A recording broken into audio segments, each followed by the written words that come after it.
Hi everybody, Mitch the ultimate multi-instrumentalist. Oh, I was able to say that. Talking about the oboe again. So in the previous video, I forgot to mention about the Baroque oboe. Now, so check this out. So Baroque oboe is from Baroque period, and just like a recorder nowadays, recorder we usually play, they're all in modern pitch, but recorders are from Baroque era, right? So you will play in the Baroque pitch, and there are some recorders made, of course, with the Baroque pitch, particularly for those people who play Baroque music in original pitch. So here's a Baroque oboe. There's some Baroque oboes made with that played in modern pitch. I never seen it. I know they're made, and I never played one before. So this one is made in Baroque pitch. Now, so if I play A on this, oh, hang on a second. Yeah, this kind of thing happens in the live video. Let's see. Oh, there you go. And this note is almost A flat. I'm playing A, but it's, Baroque pitch is flatter. So, and then the history of the pitches, it's basically, it kind of came higher and higher and higher. And probably that have something to do with the concert hall became bigger and bigger and bigger, and if the pitch is sharper, it projects a little bit better. Probably that's why the pitch started going up. Then, eventually it kind of went out of control. I think at the time it went to like an A is 450 or 460 or something ridiculous like that. And then there's some things written by woodwind player in, I think it's London or somewhere, freelance player. And then he was saying that in such and such orchestra, I can use these instruments.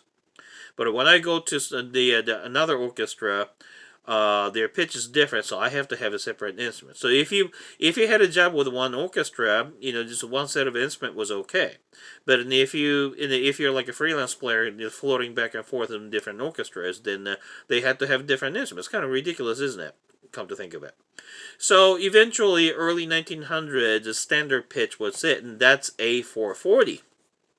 And for some reason, the United States is the only place that still stick to that. And I think in the East Coast probably started going a little bit higher. The recognized, unwritten, agreed, the standard pitch nowadays is, I think it's A442, and that's what I grew up in Japan. And I can accommodate that. 440 and 442, yeah, you could actually adjust that. But if you go to Germany, it's a 445. That's much sharper. So that will be a little bit different. So now, I like to talk about by using the same instrument and same reed, and how the same reed can be played in different pitches. So the first thing you want to do is make sure that you're playing the reed itself not too flat or not too sharp. And it could vary quite a bit by using my breath support differently, changing my embouchure differently, loose or tight, harder breath or less breath support, and the amount of the reed you take in my mouth. So those are things will vary the pitch. So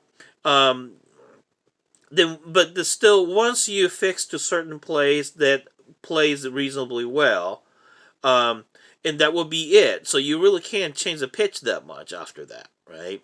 So that's why oboe can be tuned, and therefore orchestra tuned to the oboe. That's how the practice came to the practice. So here's the reed, okay? My handmade reed, and if I played this thing just by reed by itself, it should stay somewhere between B flat and C natural. Now, most American reed makers will tell you that crow, so we call that crow. So when you just play just a reed, it's called crow. Crow needs to be C.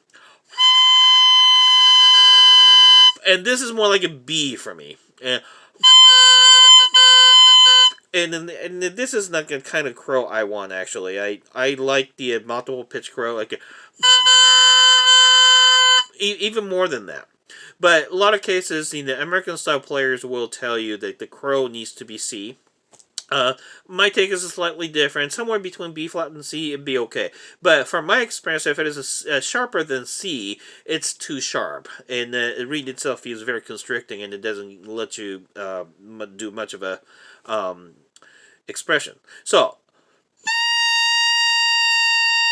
right now it says my tuna says B flat, or I could go as a B. So B, C, B flat, somewhere around there. If you can blow that much, good. So if the student's particularly too sharp, then because that's a D flat, and then it's particularly flat. That's like a G right now. And I can go down to G flat. So if a student is particularly playing very flat like that or very sharp like that, that may be the cause of the pitch problem. And then what's causing that? If you have a less reed in your mouth, go flat. More reed, sharper. Okay. Tighter embouchure, so more biting, sharper. Looser, flatter. And more breath support, sharper. Less breath support, flatter. But less breath support is not really the option, because then you won't resonate the instrument. So you should always have a good breath support. So this is A 440, it's dead on. But then, so I put a little bit more reed in my mouth. It's about when the 10 cents sharper. Now, then I'm going to pull out a little bit.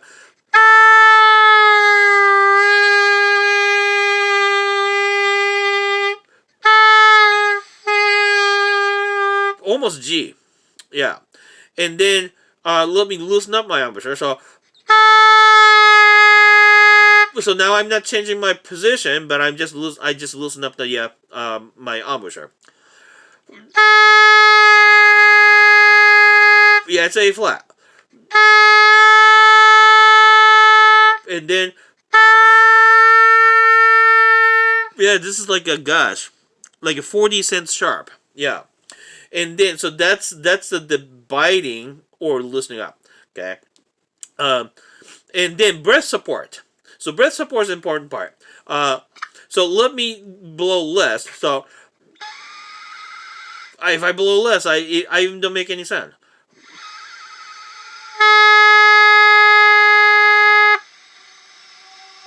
So if you blow less, the pitch goes flat, but also you're not going to have a good slurs, because wow, what's the word? Resistance change as the notes change, and you cannot accommodate that with a less breath support. So breath support should be there.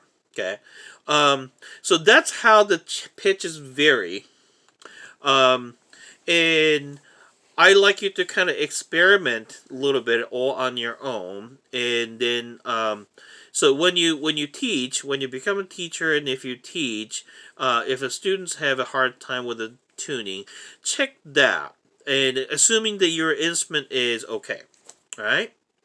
Okay, so here, Mitch, the ultimate multi-instrumentalist. Ooh, I just have to take time to say that. Signing off, talking about the oboe. Bye-bye.